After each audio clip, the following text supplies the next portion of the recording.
दोस्तों, आज हम जिन योद्धाओं के बारे में बात करने वाले हैं वे दोनों ही महाभारत काल में जन्मे थे।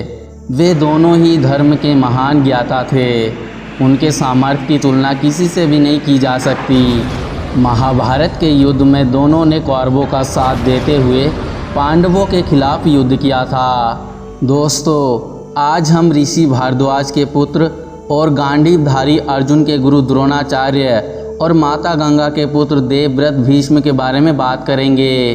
किसी भी योद्धा का सामर्थ्य केवल उसके बाहुबल से नहीं अपितु अन्य मापदंडों से ही नापा जाता है। आज हम इस वीडियो में कुछ मापदंडों का विश्लेषण कर इन योद्धाओं के बाहुबल और सामर्थ्य के बारे में जानेंगे।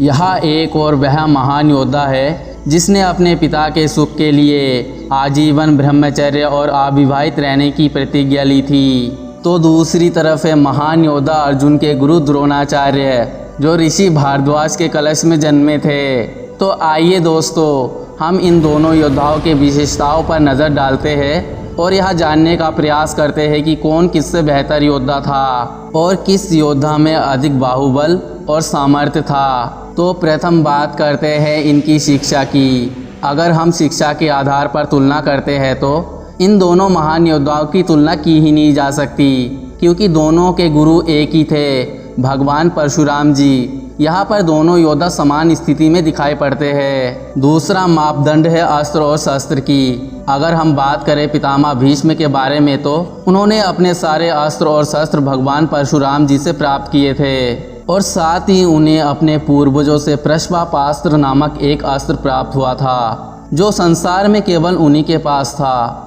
जिस अस्त्र के कारण भगवान परशुराम जी को परास्त होना पड़ा था। और दूसरी ओर गुरु द्रोणाचार्य को भगवान परशुराम जी ने अपने सारे अस्त्र शस्त्र दान कर दिए थे ताकि वह अपने शिष्यों को अस्त्रों का ज्ञान प्रदान कर सके। तो यहाँ पर यह सिद्ध होता है कि गुरु द्रोणाचार्य इस स्थिति में उत्तम दिखाई देते हैं। तीसरा मापदंड है ज्ञान। समस्त वेदों के ज्ञाता पितामह भीष्म को धर्म का पूरा ज्ञान था। वह धर्म पर चलते थे और उनका अनुसरण करते थे। उन्हें राजनीतिक और अर्थशास्त्र का पूरा ज्ञान था। दूसरी तरफ गुरु द्रोणाचार्य को सभी वेदों का ज्ञान था। उन्होंने समस्त शास्त्रों का पाठ किया था। चौथा मापदंड है बाहुबल। अगर हम बात करें पितामह भीष्म की तो वह महारथियों के भी महारथी थे। वे 2 महारथियों से भी ज़्यादा माने जाते थे। युद्ध के दौरान जब पितामह भीष्म को रोकना सबके लिए असंभव हो गया था तब स्वयं भगवान श्री कृष्ण जी को अस्त्र उठाने पड़े थे। और दूसरी ओर है गुरु द्रोणाचार्य जो कि एक महारथी के बराबर थे। यहाँ पर पितामह भीष्म गुरु द्रोणाचार्य से उत्तम स्थिति में दिखाई पड़ते हैं। पांचवा मापदंड है वरदान। अगर हम बात करें पितामह भीष्म की तो उन्हें इच्छा मृत्यु का वरदान था, अर्थात जब वह चाहते तभी उन्हें मृत्यु की प्राप्ति होती।